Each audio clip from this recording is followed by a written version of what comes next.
Assalamu алейкум, урматтуу жамаат, кандайсыңар? Жакшысыңарбы, амансыңарбы?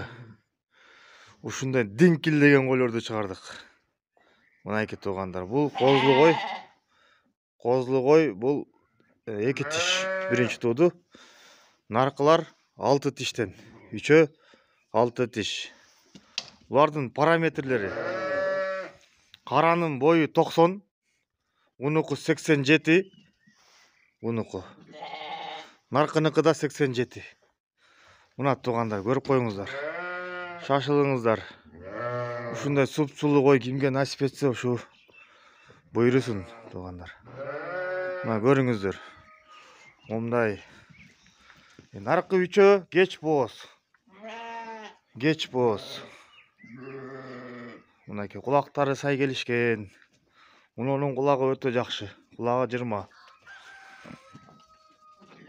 Тигинин кулагы 18, бунуку 19, тигиники 19. Караныкы 19, бунуку 18, тигинки 17. Мынакей көрүңүздөр. Бунуку 20. Шашылыңыздар, ушундай койлор сатыкка чыгып атат. Адрес Кара Балтада. Куйруктарын көрүп коелук. Зеркальный, открытый.